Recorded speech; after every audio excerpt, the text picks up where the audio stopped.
नर्गिसी कोफ्ता र शाहजहानी पुलाउ छ।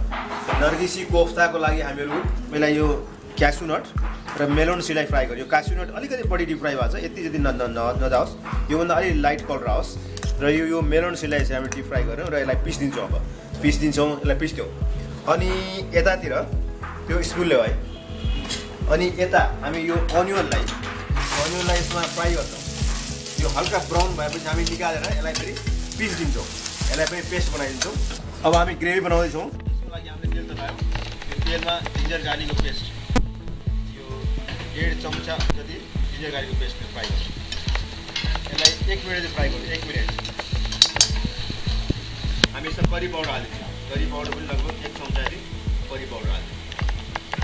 यसलाई पनि सानो आगोमा। अब यसमा रेड चिली पाउडर हामी हाल्छौँ। रेड चिली पाउडर 1 चम्चा हाल्छौँ। र यसलाई 10-15 सेकेन्ड मात्रै चलाउँ। 10 सेकेन्ड जति पछि यसमा हामी टर्मेरिक पाउडर हालिदिन्छौँ, बेसार हालिदिन्छौँ। बेसार हालेर बस चलाइ मात्रै दिउँ। हामी यो टोमेटो प्युरी छ, टोमेटो प्युरी हालिदिन्छौँ।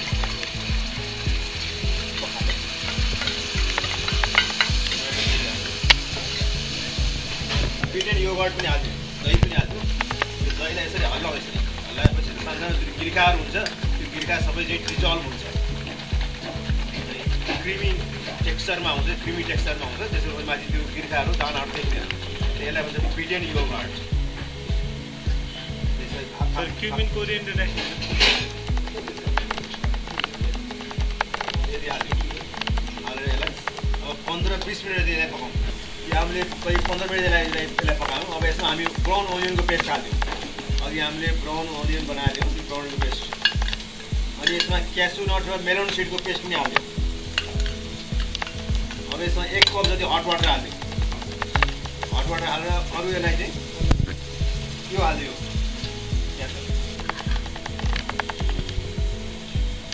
अब यसमा हामी सल्ट हाल्छौँ, स्वादअनुसार नुन हाल्छौँ।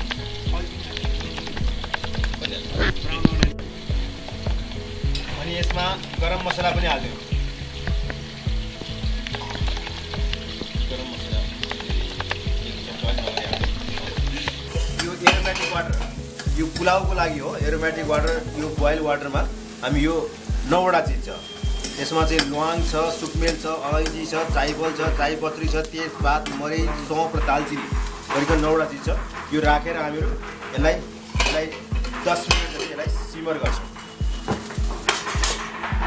अब शाहजहानी पुलाउको लागि हामीले यसमा घिउ ततायौँ र घिउमा अब राइस राखेर फ्राई गरौँ। राइस राख्छौँ र यसलाई बिस्तारै बिस्तारै चलाउँ, लगातार चलाइरहनु पर्दैन। यसलाई यसरी चलाउने, अनि त्यसपछि यसलाई पातलो गरिकन यसरी फैलाइदिने। यसरी फैलाएर एकछिन छोडिदिने, धेरै ठुलो आगो पनि नगर्ने। आगोको हिट पनि एकदम मिडियमभन्दा पनि कम होस्। यसरी छोडिदिने, एकछिन सुक्दा फेरि यसलाई पल्टाइदिने। हिटलाई अलिकति कम गरौँ ताकि यो नटुक्रियोस्। यो धेरै चलाउँदाखेरि टुक्रिन्छ, भिजेको चामल भएकोले गर्दाखेरि यो नरम भइरहेको हुन्छ र चलाउँदाखेरि टुक्रा टुक्रा भएर कनिकाको भात जस्तो भइदिन्छ, कनिकाको पुलाउ हुन्छ।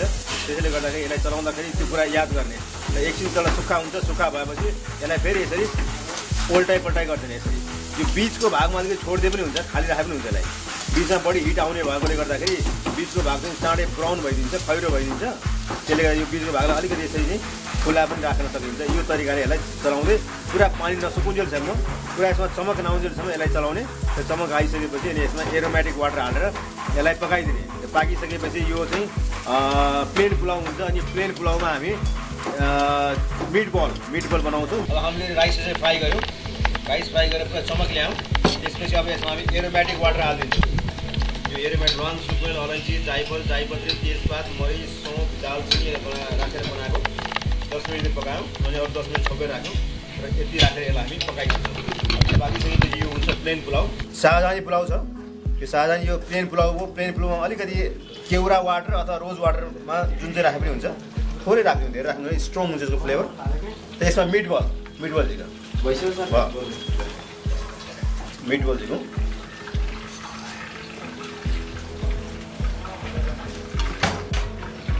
यो मिटबल हामी यसरी गरिदिन्छौँ। अब मिटबलको लागि र नर्गिसी कोफ्ताको बाहिरको ऱ्यापरको लागि हामीले यसरी मिन्स गऱ्यौँ मिटलाई। अनि यसमा हामी यो मिन्स गरेको अनियन हालिदिन्छौँ मिन्स गरेको अनियन त्यसपछि यसमा जिन्जर गार्लिकको पेस्ट स्पुन जिन्जर गार्लिकको पेस्ट यदि राखिदिउँ त्यसपछि यसमा बिटेन एग अन्डालाई पिटौँ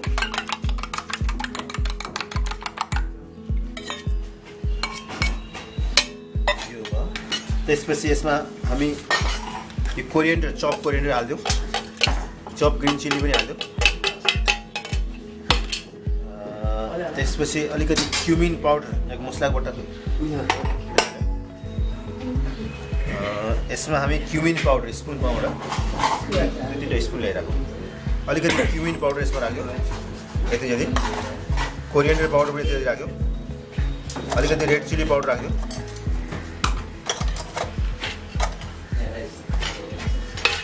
त्यसपछि यसमा सुकमेलको धुलो अलिकति राख्यौँ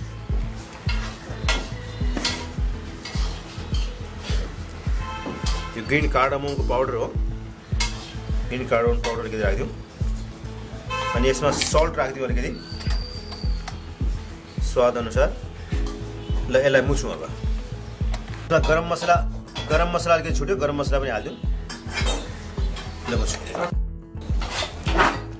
यसमा अलिकति चाट मसला पनि राख्यौँ त्यो 1 चम्चा अलि नगरी चाट मसला पनि राख्यौँ अब यो मिन्स मिटमा हामीले अहिलेको चिजहरू हालेर यसरी यसलाई हामीले यसरी बनायौँ अब यसलाई अलिकति हातमा अलिकति राखेर यसलाई फ्राई गरौँ यसकै मिटबल बनाउँछौँ र यसैले नै बोइल्ड एगलाई हामी ऱ्याप गर्छौँ यसलाई यहाँ यसरी राख्यौँ र यो पुरै कभर हुने गरिकन यसलाई बिस्तारै तन्काउँदै जाउँ तन्काउँदै छोप्यौँ यसरी छोपिसकेपछि यसलाई फेरि हत्केलाको बिचमा यसरी खेलाउँदै यसलाई अन्डाकै सेपमा लिएर आउँ र यसरी यसलाई अन्डाकै सेपमा अहिलेकै एगको सेपमै लिएर आउँ यसरी ल्याएर यसलाई डिप फ्राई गरिदिउँ र यो हातमा नलागोस् भन्नको लागि अलिकति यो तेल चाहिँ हातमा अलिकति लगाइदियो भनेदेखि यो मासु यो किमा टाँसिँदैन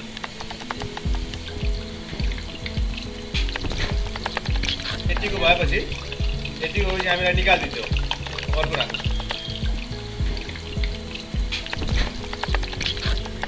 यसलाई यसरी लामो पट्टिबाट टु हाफ गर्नु र करिबोट गर्नु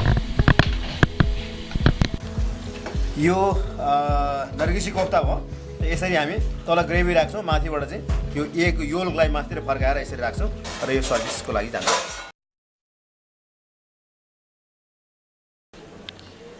आशा छ यहाँलाई यो भिडियो उपयोगी लाग्यो होला यदि हो भने लाइक कमेन्ट र सेयर गरिदिनु हुन अनुरोध गर्छु र थप जानकारीको लागि मेरो च्यानल अर्थात् निरन श्रेष्ठ अथवा कुकिङ ट्रेनिङ प्याकेजमा सब्सक्राइब गर्नुहुन पनि अनुरोध गर्छु र अरू बढी जानकारीको लागि अरू थप जानकारीको लागि मेरो किताबहरू पनि प्रकाशित छ र प्राय हरेक पुस्तक पसलमा उपलब्ध छ यो किताब खरिद गर्नुभए यसबाट फाइदा लिन सक्नुहुन्छ यो किताबहरू यिनै हुन्